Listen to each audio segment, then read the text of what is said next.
Welcome to another episode of Equity Mates. Good to be back for another week here at AusBiz. My name is Bryce, and as always, I'm joined by my equity buddy, Ren. How are you going? I'm very good, Bryce. Great to be back for another week. Yes. Hope everyone is doing okay in lockdown. If you're in Sydney or Melbourne, we're thinking of you. But wherever you are around Australia, the market keeps on moving. And It does. We're going to keep talking about it. Keeps on chugging away, and plenty has happened over the last week, Ren. So today, it would be remiss of us not to talk about the updates in the buy now, pay later section. If there's one type of market content that you know will get clicks, views or listens, it's buy now, pay later in Australia. That's right. Plenty of the Equity Mates community interested in the sector, invested in either Apple, in PayPal, in Zip, in Afterpay. And as we said, there's a lot going on. So we're going to take the next 15 minutes or so to have a chat about what's happening. Yeah, so let's start by setting the scene and talking about what happened last week. Then we'll give some broader context and share our thoughts on it. I've got a question from the Equity Mates community that they've asked me to ask you. So I'll ask you me that. specifically? Yeah. Okay. So I'll ask you that live on air. Nice. But let's start with what happened last week, because it was a big week for the buy now, pay later stocks. Yes. And the industry. So, I mean, the innovation has truly gone global. Yeah. Started in Australia, but now it's everywhere. Go Aussies. Go Aussies. PayPal a little while ago announced a buy-in for or pay-in for feature. Yeah. That went live in Australia last week. Yep, Wednesday. Yeah, look at you all over it. And not to miss out on any opportunity to enter a new market, Apple has also announced a pay-in for offering. Yeah, coincidental timing that it was 2 days after or a day after PayPal went live, or did they just take the opportunity to pounce? I think PayPal only went live in Australia though, didn't they? They went. Or is it global? They went live in Australia. Yeah. 9.3 million customers. I don't know how closely Apple executives are watching the Australian market. True, but the news is though, Ren, both those announcements had pretty significant impact on the stocks here in Australia. Yeah, so Monday to Friday last week, Afterpay was down 13.5%, Zip was down 16%. They were definitely the two hardest hit. Yep. Sezzle down 7%, Split It down 3.5%, Hum was flat. Obviously, investors don't think PayPal and Apple are a threat to Hum. But yeah, Afterpay and Zip were definitely the two headlines. They obviously are now competing in Australia with PayPal, but I think there's been a lot of hope in the US business for both of those companies. Yeah. And now two big US tech companies are competitors. Well, speaking of the US, Ren, both Afterpay and Zip are going pretty hard in the States at the moment. So if we take a step back and actually have a look at what's been going on for both those companies, because the growth story has been pretty impressive for both of them. If we take a look at Afterpay, some of their US numbers, so they have 9.3 million customers over in North America, which is a growth of 112% year on year. Yeah. Pretty phenomenal. Underlying sales in North America of 2.6 billion in Q3 FY21, so that's up 167% year on year. And importantly to note, though, that they don't do any credit checks over in the States. Well, Afterpay don't. I don't think in Australia either. Zip do. That'll become relevant in a second. I think they do in Australia. Yeah. Very loosely. Really? Yeah, they definitely... From the reporting I was reading, from what PayPal was saying. Anyway, we'll get to that in a second, because this is relevant to PayPal. Let's keep telling the US story. So Afterpay up 112% year on year in terms of customers, up 167% year on year in terms of underlying sales. Yep. What about Zip? Well, you'd think those are great numbers from Afterpay, but Zip has quad pay over in the States, and their US numbers are even better. 3.8 million customers, or in terms of growth, I should say, 3.8 million customers. That's up 153% year on year. Underlying sales, 762 million, up 234%. So Not quite the scale that Afterpay has, but seriously growing pretty quickly. And again, they're not on the credit check side of things, although I think... they do use credit Sorry, checks. they do use credit checks, although I think the most recent numbers I saw was that Afterpay was actually now starting to grow faster than QuadPay in terms of acquisition. That Rebel Wilson, what is Afterpay, is paying dividends. Yeah. So, it's pretty strong growth, but look, the two competitors in PayPal and Apple with big existing markets over there, which we'll touch on in a bit, I think it will be interesting to see how that plays out. Yeah, I think just to tie off the US opportunity, so Afterpay and Zip have obviously made a name for themselves with retail spending. Yeah. Buy Now Pay Later is still about 1% of global retail spend at $1.5 trillion a year. So there's still a lot of market to capture in retail spending. But analysis out of the US has been talking about the different use cases for Buy Now Pay Later. Rent is one that's often discussed, but healthcare, obviously US healthcare, incredibly expensive. Pay in installments, so there seems to be a pretty natural use case.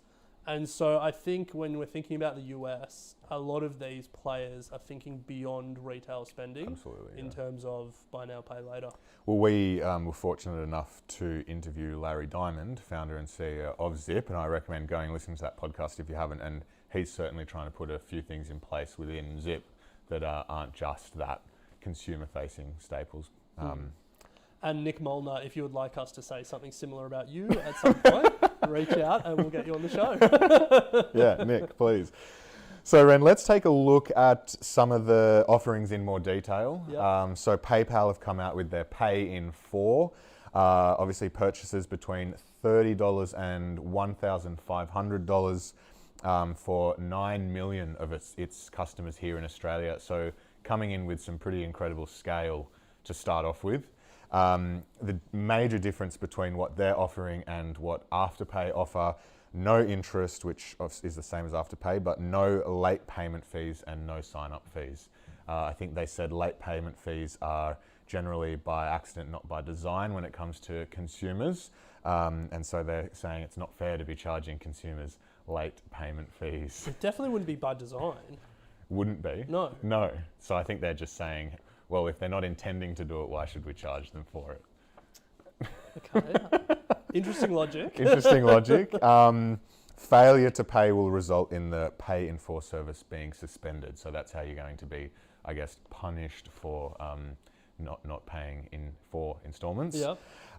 They will be running credit checks. Yeah. So that's the big one against Afterpay. Well, it was one of the big things that PayPal came out when they were talking about their announcement in the press that they won't be charging late fees and they will be doing credit checks.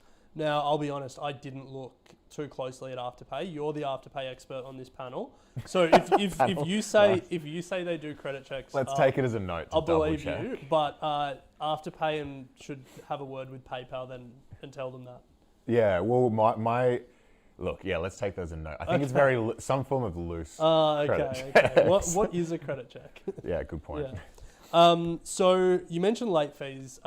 Let's have a bit of a conversation about why that is a real point of difference and why PayPal think that's going to be, I guess, an effective marketing strategy against Afterpay. So late fees have been in focus recently. ASIC have been particularly focused on them.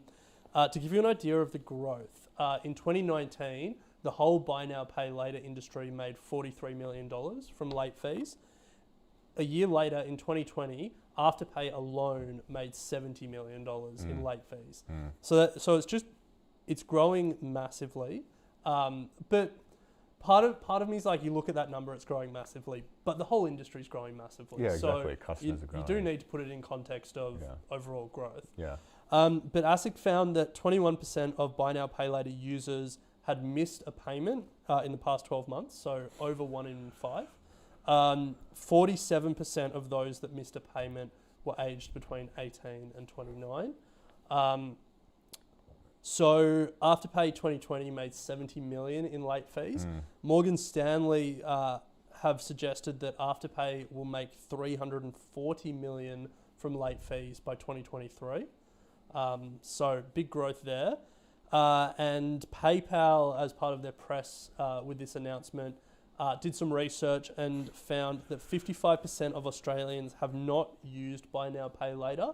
And their research suggests that half of this 55% don't use it because of the late fees being too high.